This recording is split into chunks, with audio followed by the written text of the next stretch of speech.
Hey everyone, welcome to Mountain Beast Mysteries. Today, as you can see, we're going to be talking about the Independence Day Bigfoot footage. But before I get into that, I'd like to send a shout out to Hammerson Peters, one of my subscribers. Hammerson is also an author. He's a Canadian author, and he sent me a copy of his new book.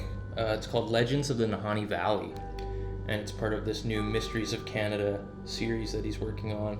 Very cool. If you haven't heard of the Nahanni Valley, it's way up north in the Northwest Territories, on the very western border of the Northwest Territories, and it's full of mysteries. Ever since, I guess it kind of became popular during the Klondike, and there was a lot of prospectors going into the area, and it even became known as the Headless Valley because there were a couple prospectors, Frank and Willie McLeod, who went missing and their bodies were found in the early 1900s, and they didn't have heads. So there was a lot of mysterious prospector deaths in the area.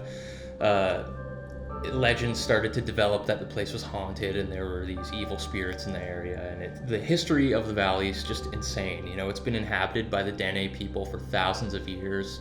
I think the first humans inhabited the Nahanni Valley back like 10,000 years ago, so at the end of the Ice Age. And there's lots of evidence of prehistoric humans inhabiting the area. But the Nahanni Valley is such a beautiful place. I first learned about it in school. I was taking a natural history class, and it's just, there's these huge canyons, huge sandstone and limestone rock walls, and the river is just beautiful. It's most famously known, I think, for Virginia Falls, which is this massive waterfall that runs through. Just a very interesting place. So if you like reading, if you like mysteries, highly recommend checking out this book. It's full of content. Like, look how thick it is. And I don't read enough. That's something I need to do more, is do a lot more reading. So with this book, I can do that. But if you're interested in it, check it out. Have the link below in the description. Very good book. Thanks again, Hammerson. Can't thank you enough for sending this to me. It's good stuff. Anyways, the Independence Day Bigfoot footage. So I'll start off by saying, if this is a hoax, it's a very, very good hoax. We see the creature for quite a long time compared to other videos. The clip is 1 minute and 52 seconds long, and there are moments where the creature disappears behind rocks, and it blends in really well. Like, I have a hard time thinking this is CGI, but I know anything is possible. It's kind of weird. Like, we don't really know what the exact date was that this video was released. Like, we know it was Independence Day, apparently.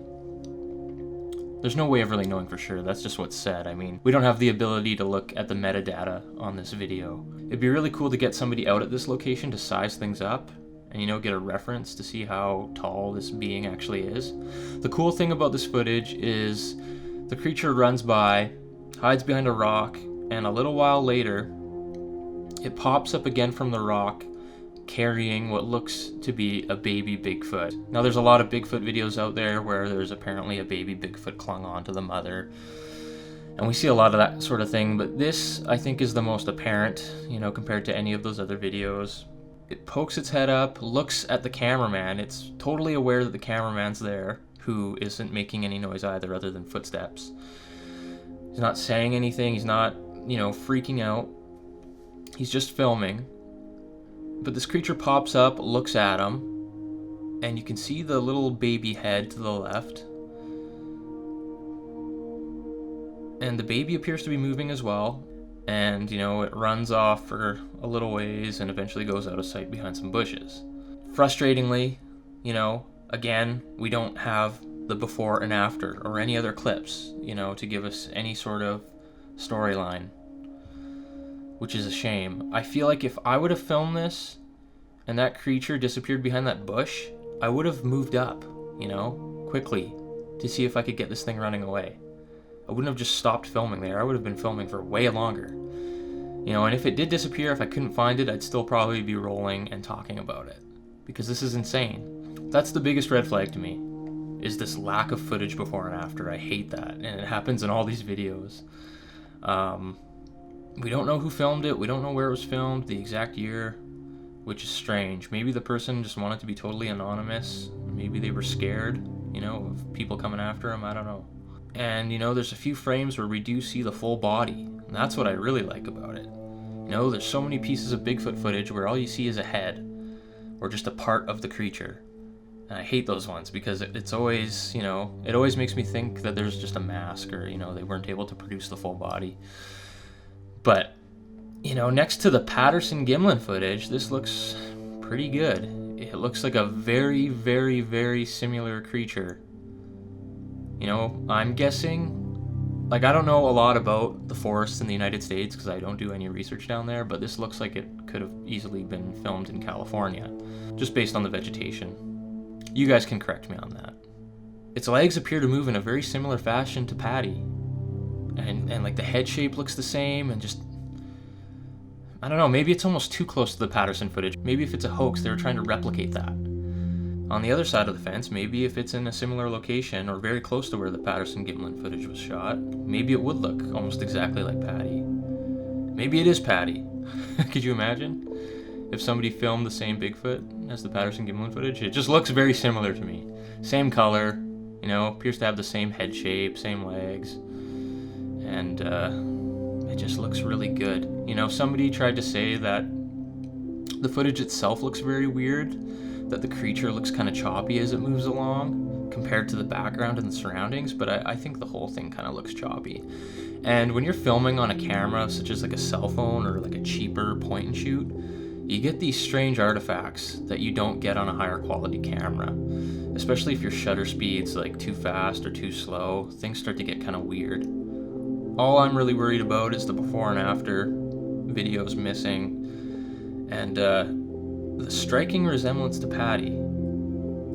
That could be a very good thing, or it could be a bad thing, if that's what they were trying to replicate, if it is a hoax video.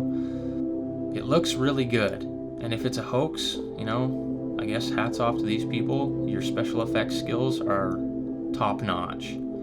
It's hard to get stuff like this out of Hollywood. You can clearly see its arms holding this baby, and the baby's head definitely does move, and the baby has arms. So if this is a hoax, if it's not CGI, you have the adult costume, you have the child costume, and a child in that costume, which just seems very strange to me. If you were gonna hoax it that way, you'd bring a kid into it. Or maybe it's just a puppet. I guess it could easily be a puppet, and you could manipulate the head with your other hand that's not really visible, and you can manipulate the head with your other hand. I've believed footage before and then found out later that it was fake, and then I felt like a total idiot. I recently found out that the Mission BC Bigfoot footage was fake. The one of the creature really far away, he's picking leaves, minding his own business, and then he steps down into this hole. Thinker Thunker did a video on it, and he concludes that he thinks it's a real Bigfoot, but it turns out it's not. From credible people that I've talked to, that video was a hoax and part of some sort of weird cell phone marketing campaign or something like that. Some kind of marketing campaign, which is really, depressing. Because in that Mission BC area, there's been other reports. So don't believe everything you see, be suspicious, but be open to things. Because sometimes you'll find out something later on is fake and you'll feel like a total idiot like I did. Because I've mentioned that video before to, on videos and to other people, and now that I find out it's a hoax, I feel kind of bad about that. But anyways, this footage I feel good about. I'm not going to say I believe it's a Bigfoot. I'm not going to say it's a hoax, because it's really hard to tell, and we don't have enough background information on the video. I'm just sharing my thoughts and opinions with you guys. And if you guys think differently, if you think it's real, or if you think it's a hoax, let me know in the description below. Let me know why. Maybe there's things I missed. I'm heading off to BC tomorrow. Going to be doing lots of hiking. Hopefully we run into something. Really looking forward to being out there, Ape Island. It's going to be super exciting. I hope the drive along the way is not too bad. It's incredibly smoky, and the air quality out here right now in Alberta and BC is awful. I'm hoping there's no road closures, but we'll see what happens. I'm going to be trying to maybe do some live videos when I'm out there. I've never done it before, so I'm going to be trying to figure it out, and I'll be learning along the way, so stay tuned for that. I'm also going to be trying to catch up on all my messages. I have so many emails and messages that I haven't got back to, this huge list, and it's insane. It's going to take me a few days to go through everything and respond to everyone, because it's just crazy, and I've been postponing it because I've been busy with other work stuff.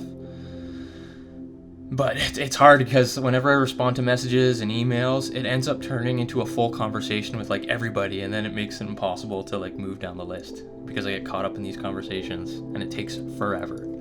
But if I don't get back to you, or if it takes a long time to get back to you, don't worry. It's nothing personal. I will try my best to get back to you. Like I said, I'm just bogged down. So I appreciate everyone's support, and thanks for watching this episode of Mountain Beast Mysteries.